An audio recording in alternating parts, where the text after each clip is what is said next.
인간에게 자유의지가 있느냐라고 하는 질문은 오래된 질문이기도 합니다. 신학적으로 처음 질문한 사람은 아우구스투스라고 하는 신학자이고 철학자입니다. 그때가 430년 정도 시간이 되었죠.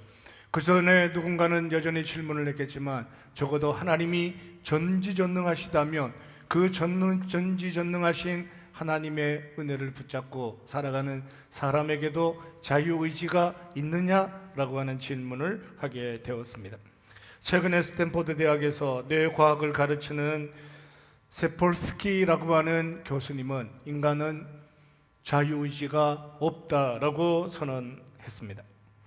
이분은 진화론자이니까 1초 전에 인간이 움직이는 삶은 뇌의 자극에 의하여 움직이는 것이다.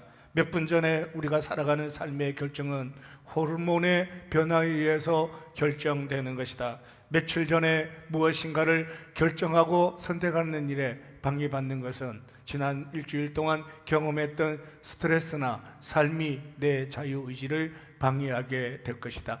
몇만 년의 시간을 두고 인간은 끊임없이 진화하게 되었는데 삶의 진화적 요소가 오늘 내 의지로 살아가는 삶을 방해할 것이다 라고 표현합니다.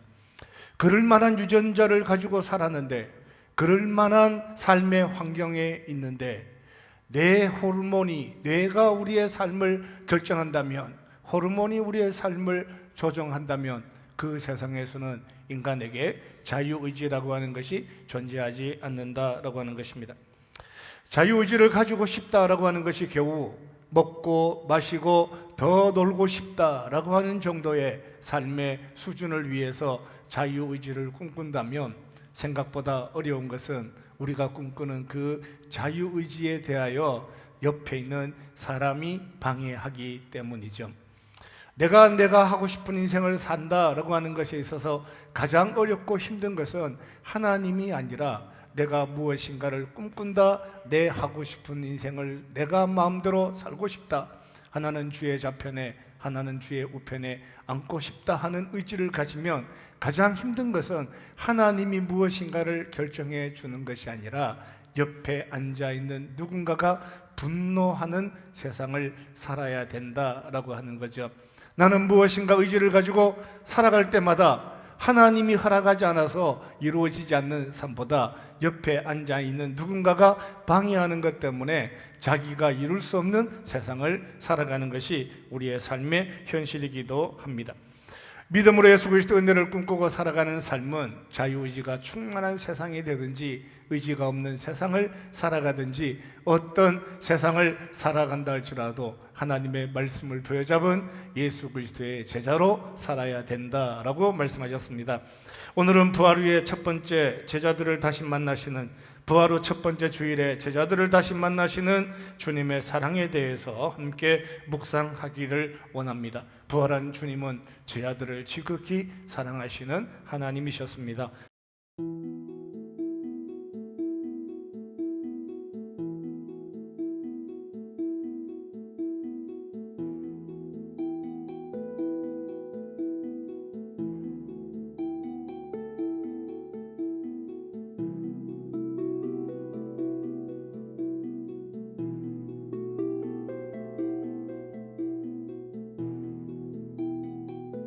이것은 예수께서 죽은 자 가운데서 살아나신 후에 세 번째로 제자들에게 나타나신 것이라. 이것은 제자들에게 세 번째 나타나셨다라고 말씀합니다. 부활하셨습니다. 하나님이 되셨습니다. 육신의 무거운 짐을 다 벗어버리고 온전한 하나님이 되셨습니다. 문을 닫고 있어도 들어오시는 분이 되었습니다. 조금 전만 하더라도 엠마오에 있었는데 금방 예루살렘에 찾아오시는 전능하신 하나님이 되셨습니다. 도마를 만나셨습니다. 제자들을 만나 주셨습니다. 그런 주님이 세 번째 디베랴 바닷가에서 제자들을 찾아오셨습니다. 벌써 시간이 꽤 지났습니다. 의심 많은 도마를 만난 것이 일주일 뒤였으니까 첫 번째 주일날 저녁에 마리아를 만나고 두 번째 주일날 도마를 만나셨다면 적어도 2주의 시간이 지났죠. 베드로가 물고기를 잡으러 간다라고 하는 것이 그날 저녁이었으니까 지금 베티베라에 내려온 갈릴리로 내려온 제자들은 적어도 약 부활하신 후에 2주 뒤에 주님을 만났습니다. 주님은 오늘도 자기 제자들을 만나시기 위해서 어디든지 언제든지 갈 수 있는 온전한 회복의 자리에 서셨습니다. 그분은 시간과 공간을 초월하는 삶을 사시죠. 금방 예루살렘에 나타났다가 금방 갈릴리에 나타났다가 문을 닫았지만 들어가셨다가 금방 있다가 사라지는 삶을 제자들에게 반복하여 보여주시는데, 정작 문제는 갈릴리까지 가는 동안 제자들은 2박 3일이나 3박 4일의 길을 걸어야 한다라고 하는 것입니다. 하나님은 전지전능하셔서 우리의 삶에 무엇이든지 다 계획하시고 준비하시고 인도하시지만, 정작 문제는 제자는 하나님의 백성은 구원받았지만 온전한 치유와 회복을 경험하고 살지 못하는 우리는 그 일들을 감당하는데 또 다른 시간이 필요합니다. 주님은 갈릴리에 가서 기다리신다, 갈릴리로 와라 이렇게 말씀하셨지만, 정작 제자들이 갈릴리까지 가는 시간은 하루 만에 가는 것이 아니라 일주일이 지나고 3, 4일이 지나고 내려가서 또 누군가의 배를 빌려야 하고 그물을 준비해야 하고 그날 밤 바다에 나가서 고기를 잡는 시간은 적어도 2주간의 시간이 필요했다라고 하는 것입니다. 베드로는 주님을 따를 때 그물과 배를 버려 두었습니다. 그날 밤에 그가 탔던 배는 누구의 배일까요? 이 소중한 시간, 주님과 함께 머물러 있는 40일의 시간은 너무 소중한 것 같은데, 그 소중한 시간 동안 해야 될 일들이 너무나 많을 것 같은데 겨우 2주 만에 3번 정도 만나는 이유가 무엇일까 하는 것이 우리의 의문이기도 합니다. 교회를 세워야 합니다. 하루빨리 무엇인가를 하셔야 되는 그 40일의 아까운 시간들, 하루가 귀하고 1분 1초가 귀한 것처럼 보여지는 그 시간에 왜 2주 동안 시간을 지내는 동안 주님은 3번만 제자를 만났을까요? 매일 아침마다 만나서 새로운 성경 공부를 해야 되지 않을까요? 매일 아침마다 만나서 새벽에 기도해야 되지 않을까요? 매일마다 기도하고 기다려야 되는 무엇인가를 하나님이 뜻하시는 일들을 성취하기 위해서 특별한 훈련이라도 시켜서 금방이라도 위대한 제자로 만들어야 될 것만 같은데, 주님은 오늘 본문에서 3번째 만나셨다라고 말씀합니다. 이 사람도 만나고 저 사람도 만나고 베드로도 만나고 회당장도 만나고 사내들인 공회에 다시 찾아가서 사두개인들에게 물어야 하고 바리새인들에게 따져야 하고 빌라도에게 찾아가서 왜 그런 엉터리 같은 재판을 했는지 기록에 남겨라고 추궁이라도 하셔야 될 것만 같은데, 주님은 그 2주 동안 제자들 가운데 머물러 있으면서 3번째 찾아오셨습니다. 하나님이 하신 일들을 가만히 돌아보면 하나님은 언제나 무엇인가를 꿈꾸고 계획할 때마다 자기 백성들이 준비되어지는 시간들을 기다리시는 하나님이셨습니다. 하나님의 계획은 온전하고 완벽하고 전지전능한다 할지라도 정작 그 문제를 해결하기 위해서는 사람이 준비되어야 되죠. 죄인이 준비가 되어야 되죠. 제자들이 준비되어져야만 하나님의 나라는 완성이라는 것이 드디어 이루어지기도 합니다. 이스라엘 백성들이 애굽으로 내려갔습니다. 이스라엘 백성들이 애굽에서 내려가는 동안 430년의 시간을 살아가는 동안 200만 명의 거대한 민족 공동체를 만들었죠. 모세가 태어났습니다. 나일 강변에서 공주를 만났습니다. 그날 저녁 궁에 들어가자마자 하나님께서 모세를 뻥튀기 하셔서 장성하게 하시고 유능하게 하셔가지고 그 다음날 아침 바로 칙령을 내리게 하니 이스라엘 백성들이 곧 출애굽하니라 라고 표현했다면 350년 만에 나갈 수도 있었습니다. 그런데 하나님께서는 그 모세를 기다리시고 기다려서 80년의 시간을 기다리시고 430년의 시간을 채워서 약속하신 시간을 채워서 기다리고 채워서 자기 백성들을 구원하시는 전능하신 하나님이셨습니다. 200만 명을 가나안 땅에서 만들기는 너무 어렵고 힘들었죠. 아브라함의 목자들과 롯의 목자가 그 작은 땅에서 소들이 많아지고 양들이 많아서 서로 다투는 것을 보았습니다. 야곱의 12아들이 같은 땅에서 목축업을 하고 살아가는데 서로 분쟁하고 다투는 것을 보았습니다. 거기서 분쟁과 시기와 질투 속에 200만을 만드는 것보다 애굽에 내려보내서 430년의 시간을 기다리게 하시고 200만의 거대한 민족을 만드신 하나님은 드디어 어느 날 떠나기를 원하셨습니다. 우리가 알기로 교회를 세워야 합니다. 하루라도 빨리 제자들을 훈련해서 또 다른 사람들을 만들어야 합니다. 예배당은 어디다 지을 것인지, 강대상을 어떻게 만들 것인지, 장로를 뽑아야 하고, 서리 집사를 세워야 하고, 훈련은 어떻게 해야 하고, 헌금은 어떻게 거둘 것이며, 첫 번째 헌금은 어디에 사용해야 될지 하루라도 모여서 작전을 짜고 회의를 하고 전략을 만들어야 될 것만 같은 그 소중한 시간이 2주가 지났는데 오늘 주님 세 번째 제자들에게 나타나셨습니다. 그렇고 싶었지만 실제로 아무리 조급한 마음으로 무엇인가를 감당하기를 원해서 지금 당장이라도 이루고 싶었지만 지금 당장 이루고 싶은 하나님의 꿈과 계획보다 더 중요한 것이 있다면 제자들이 준비되는 시간이기도 했습니다. 주님은 금방 벌써부터 갈릴리에 달려오셔서 순간에 오셔서 기다리고 계셨지만 제자들이 갈릴리 바다까지 오는 시간이 2주가 필요했습니다. 하나님 언제나 자기 약속하신 모든 것을 성취하시는 전능하신 하나님이십니다.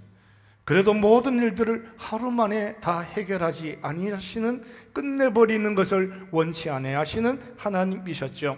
세상을 창조하실 때 말씀으로 창조하셨습니다. 말씀으로 창조하셨다는 얘기는 하늘이 있어라 하면 하늘이 있고, 바다가 되라 하면 바다가 있고, 나무가 있어라 하면 나무가 있는 거예요. 원하신다면 1시간이면 다 끝낼 수 있는 거예요. 원하시면 5분 만에라도 온 세상을 다 만들어 내실 수도 있는데, 하나님은 첫째 날 하실 일들을 정하시고 둘째 날 하실 일들을 정하시고 6일 동안 온 세상을 창조하시고 난 다음에 마지막 날 사람을 창조하셨습니다. 사람을 유일하게 마지막 날 창조하신 것은 사람을 사랑하셨죠. 자기 형상대로 만들어 놓은 사람들을 사랑하셔서 그 사람들이 눈 뜨는 순간 눈앞에 하늘이 있고, 그 사람들이 눈 뜨는 순간 꽃이 있는, 물이 있고 바다가 있고 산이 있고 다음 모든 것이 준비되어져 있는 세상 속에 사람을 만드시기를 원하셨던 하나님은 하루하루 있어야 할 것을 있게 하시고 창조하실 만한 것들을 창조하셔서 사람들이 살아갈 만한 모든 환경과 조건을 만들어내시고 가장 복된 자리에 사람들을 만드시는 것이 기다림 속에서 자기 백성들을 사랑하시는 하나님의 사랑이라고 말씀합니다. 사랑하는 성도 여러분, 인생의 여정을 걸어가는 동안 어떤 삶의 환경 앞에서도 가장 좋은 것으로 자기 백성들을 만들어 가시는 전능하신 하나님을 신뢰하고 살아가는 믿음의 사람들이 될 수 있기를 주님의 이름으로 축원합니다. 할렐루야. 하나님이 무엇인가를 나누어서 해야 되는 일이 있다면 자기 백성들을 보호하시기 위함이었습니다. 하나님이 급한 마음에 하루아침에 모든 일들을 하지 아니하시고 2주 동안 세 번째 찾아오셔야 되는 유일한 이유가 있다면 제자들을 보호해야 합니다. 제자들을 지켜야 합니다. 제자들을 사랑하고 제자들을 훈련하고 제자들을 준비하셔서 하나님 나라 세우는 일에 그들이 필요하기 때문이었습니다. 주님은 자기가 하고 싶은 일들이 있습니다. 이미 있죠. 모든 족속을 제자를 삼아야 되고 아버지와 아들과 성령의 이름으로 세례를 주고 열방이 주께 돌아오는 위대한 일들을 감당하고 살아야 하는 것이 눈앞에 큰 목적이기도 하지만 큰 일이 눈앞에 있으면 있을수록 주님은 조급하지 않았습니다. 주님은 제자들을 닥달하지 않았습니다. 주님은 오히려 기다림의 시간들을 통하여 하나님의 꿈에 대해서 설명하셨습니다. 이제 세 번째 나타나셔서 갈릴리에서 제자들을 만난 것은 2주가 되었습니다. 이제야 갈릴리에서 제자들을 만난 것은 그들이 이제 도착했기 때문이기도 합니다. 부활하신 주님은 전능하신 하나님이셨지만 제자들이 준비되는 시간들을 끝까지 기다리시고 인내하셔서 하나님 나라 꿈꾸기를 원하셨습니다. 사랑하는 성도 여러분, 예수 그리스도의 제자로 부르심을 받아서 살아가는 모든 삶의 자리에서 하나님의 인내, 하나님의 기다리심을 경험하고 살아가는 믿음의 사람들이 될 수 있기를 주님의 이름으로 축원합니다. 기다려야 한다면 누가 기다려요? 하나님이 기다리시는 거죠. 어떤 분이 그렇게 표현해요. 목사님 너무 오랫동안 기다렸다고. 어떻게 우리가 오랫동안 기다려요? 하나님이 기다리시겠죠. 무엇인가 하기를 원하시는 일이 있다면 하나님이 기다리시지 않겠어요? 인생을 살면 살수록, 오랫동안 경험하면 경험할수록, 묵상하면 묵상할수록 느껴지는 것은, 아, 그렇구나, 우리가 기다리는 게 아니구나, 내가 기다리는 건 줄 알았는데 알고 봤더니 하나님이 기다리시는 거였구나. 아, 그렇구나. 인생을 살면 살수록 하나님의 은혜를 발견하고 살아가는 것이 평강의 비결이기도 합니다. 사랑하는 성도 여러분, 내가 기다리시는 것 때문에, 우리가 기다리는 것 때문에 지쳐있는 심령이 있나요? 곰곰이 돌아보면 아마도 우리가 기다리는 게 아니라 하나님이 기다리시는 것일 가능성이 훨씬 더 많습니다. 내가 기다리는 것처럼 나는 준비가 다 되었는데, 나는 지금이라도 무엇인가 할 수 있는데 하나님이 안 하셔서 인생에 연기되는 삶의 자리가 있을까요? 묵상하면 묵상할수록 기다리시는 하나님이 있네, 기다려주시는 하나님의 그 기다리심 때문에 오늘도 하나님의 은혜 앞에 무릎을 치고 살아갈 수 있는 은혜의 사람들이 되시기를 주님의 이름으로 축원합니다. 한번 따라합시다. 네, 조금 더 깨닫는 표정으로 다시 한번 합시다. 네, 살면 살수록 그렇구나, 내가 기다리는 것이 아니라 하나님이 기다리셨구나, 지금도 하나님이 기다리시는구나, 그 기다리시는 하나님의 은혜를 2주가 지났지만 세 번째 만나시는 하나님이시다라고 말씀하셨습니다.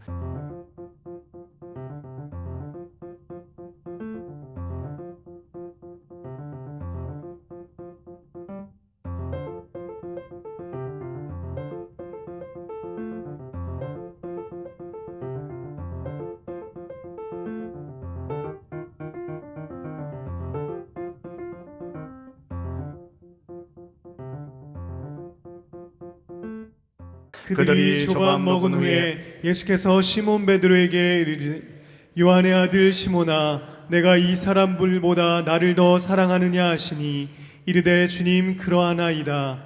내가 주님을 사랑하는 줄 주님께서 아시나이다.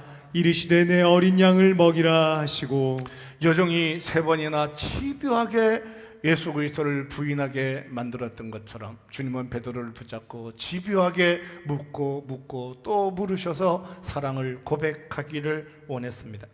그날 밤에 저주하여 부인하였던 것처럼 베드로는 근심하여 사랑하고 또 사랑하는 자리에 서 있는 것이 하나님의 은혜이기도 했습니다.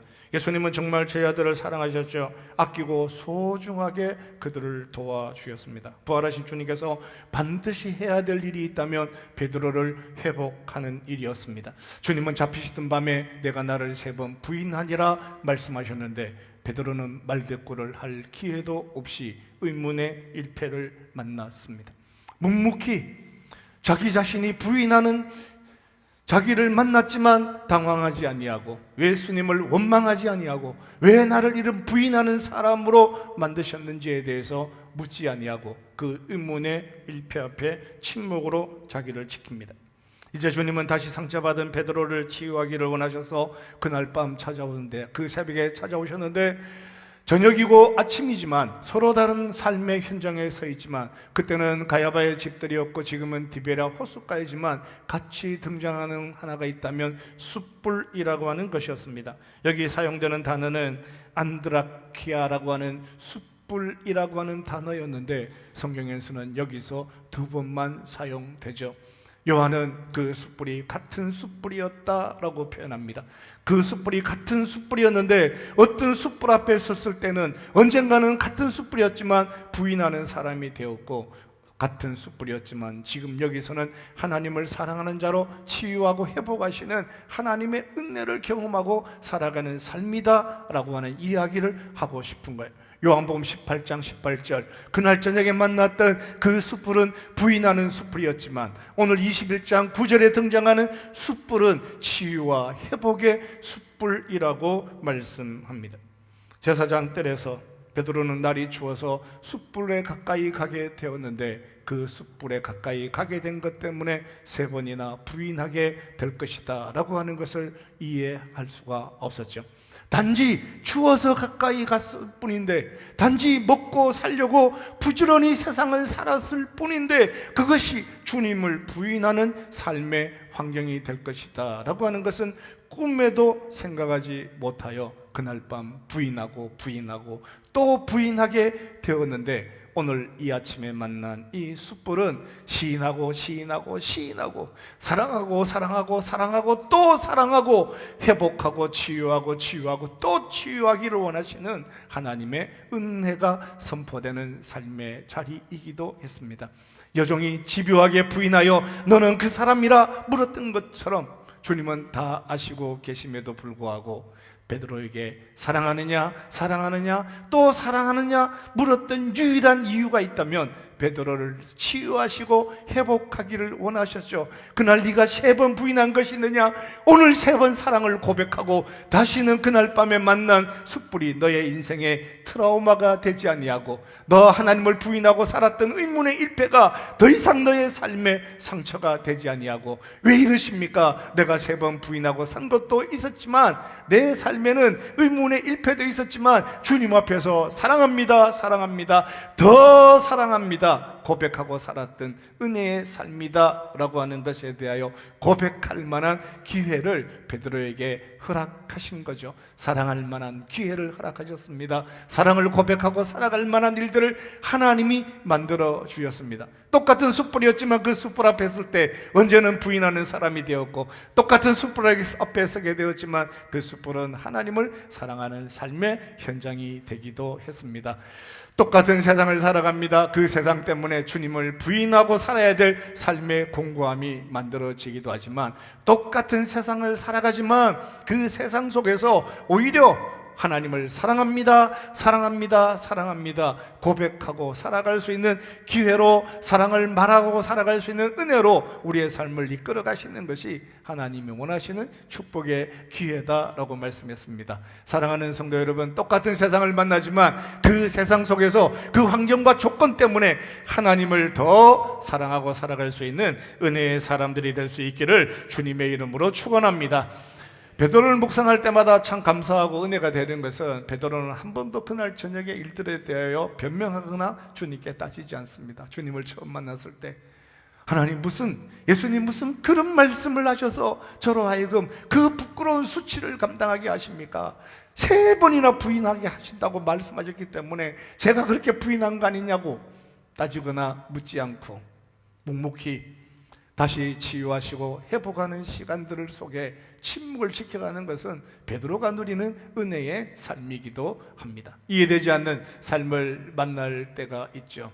자기 자신이 이해되기도 하지 않고 세상이 이해되지 않는 세상을 만날 때도 있죠. 그러나 소중한 것이 있다면 주님이 우리의 삶에 찾아오셔서 무엇인가를 하실 수 있는 그 시간들까지 침묵함으로 기다리는 거예요. 떠들기 전에 내가 왜 떠들었을까? 가짜로 떠든 거야? 말만 그렇게 한 거야? 이렇게 무엇인가를 표현하기 전에 이 일들을 통하여 하나님이 원하시는 것은 또 무엇일까 하고 기다렸는데, 2주가 지나 디베랴 바닷가에서 다시 하나님은 베드로를 만나시고 온전한 치유와 회복의 은혜를 통하여 지난날의 아픔에 갇혀있지 않도록, 지난날의 슬픔에 갇혀있지 않도록 부인하며 맹세했던 그 시간들을 치유하셔서 온전한 제자로 만드시기를 원하시는 것이 하나님의 사랑이기도 했습니다.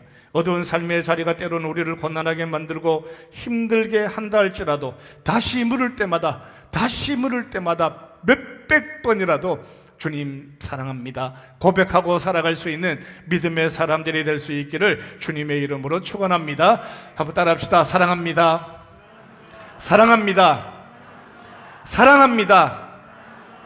몇백 번이라도 40에도 사랑합니다 이렇게 얘기하고, 50에도 사랑합니다 이렇게 얘기하고, 60에도 사랑합니다 이렇게 표현하고 살아가는 거죠. 근데 50에는 그럴듯한 인생이 되었습니다. 60에는 제대로 된 삶을 살았습니다. 이제는 좀 더 선해진 것 같습니다. 이제는 드디어 의가 완성될 것 같습니다. 이런 대답을 할 것이라고 오해하시면 더 큰 공고함을 경험하고 살아갈 수도 있습니다.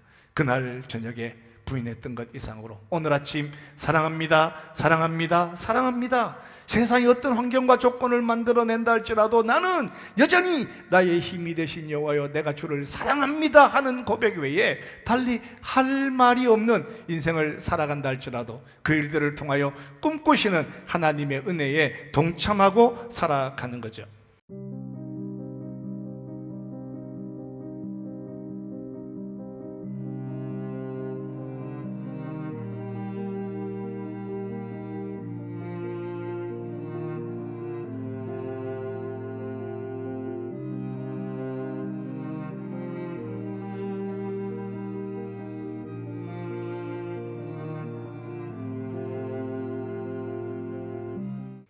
사랑합니다, 사랑합니다, 사랑합니다 라고 하는 이야기를 3번 들으시고 주님은 베드로를 이렇게 축복하셨습니다. 18절 내가 진실로 진실로 같이 갑시다. 내가 진실로 진실로 내게 이르노니 내가 젊어서는 스스로 띠뛰고 원하는 곳으로 다녔거니와 늙어서는 내 팔을 벌리리니 남이 내게 띠띠우고 원하지 아니한 곳으로 데려가리라. 주님이 제자를 축복하시면서 내가 진실로 진실로 진실로 내게 이루노니 이것은 가장 큰 축복이다. 베드로야 잘 기억하고 살아라. 나의 힘이 되신 여호와여 내가 주를 사랑합니다. 정말 주님을 사랑하시는 줄을 주께서 아십니다. 고백했던 그 제자에게 온 마음을 다하여 진실로 진실로 내가 너를 축복하는데 너는 젊어서는 네가 원하는 자유의지의 세상을 산다 할지라도 나이가 들면 들을수록 인생을 살면 살수록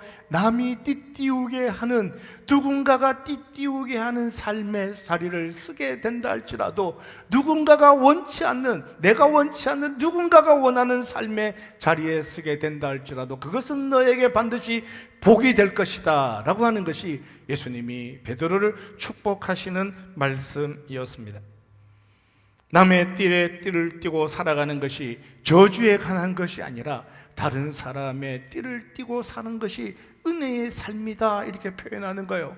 사장님의 말씀을 들으며 사는 것이 너의 삶의 저주가 아니라 하나님의 또 다른 은혜를 경험하고 살아야 되는 축복의 기회다 라고 표현하는 거예요. 아내의 말을 듣고 살아가는 것이 네 마음대로 모든 의지를 가지고 네 하고 싶은 것만 하고 살아가는 것이 축복이 아니라 남이 띠뛰게 하는 어떤 삶의 자리에 있다 할지라도 그것은 지거나 실패하거나 무너지는 자리가 아니라 남이 띠뛰게 하는 그 삶의 자리조차도 은혜가 되게 하고 영광이 되게 하고 축복이 되게 하는 삶을 만들어 갈 것이다 라고 하는 것은 하나님의 약속이기도 했습니다.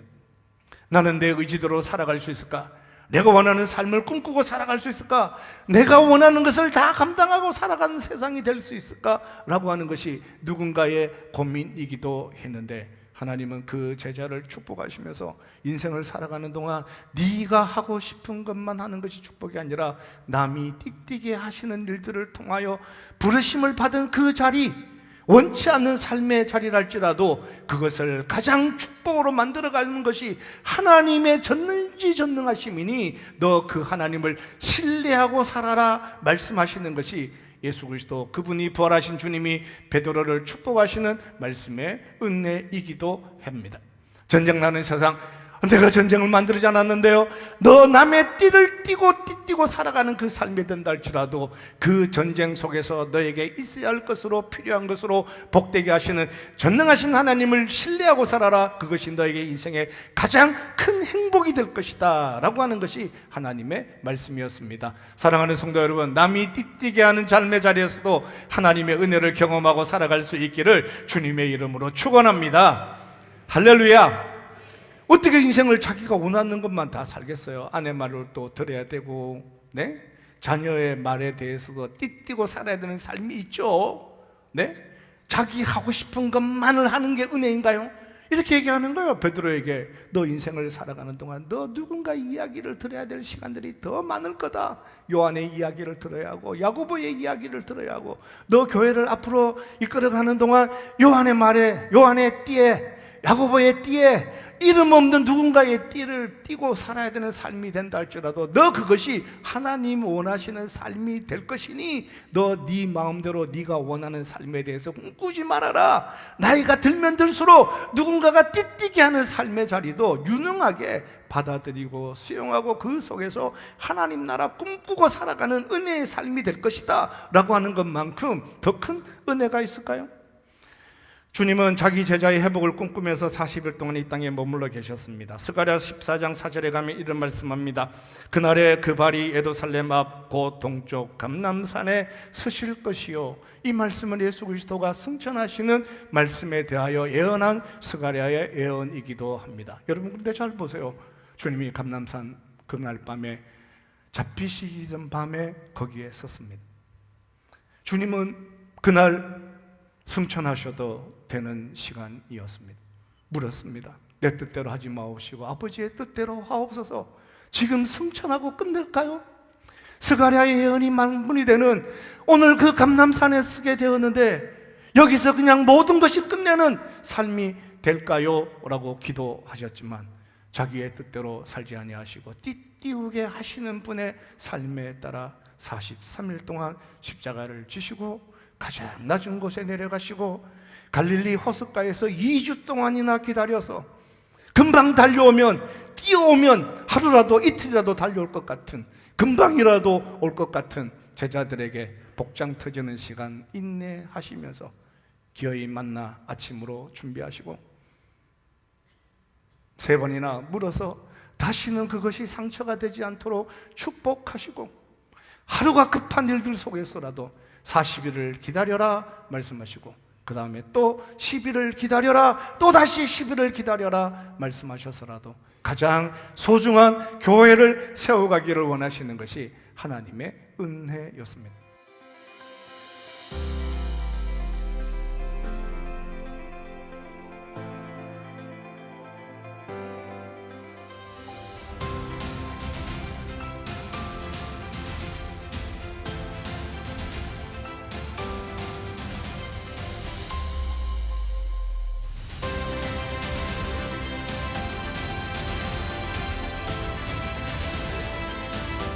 자기 인생의 계획을 자기 스스로 띠띠우는 대로 살지 못하는, 때로는 남의 띠띠우는 삶을 살아간다 할지라도 너 낙심하지 말아라. 모든 세상이 내가 원하는 건 하나도 없는 그런 세상을 만난다 할지라도 너 낙심하거나 두려워하지 말고 너보다 더 큰 인내와 기다리심으로 기다렸어라도 기어이 자기 꿈을 만들어 가실 전능하신 하나님의 능력에 대하여 신뢰하고 조급함 속에서도 하나님의 은혜를 경험하고 살아라 말씀하셨습니다. 그 기다림 속에서 하나님의 축복, 하나님의 은혜 경험하고 살아가는 살면 살수록 남이 띠띠웠는데 그것이 복이 되는 은혜의 여정을 살아갈 수 있기를 주님의 이름으로 축원합니다.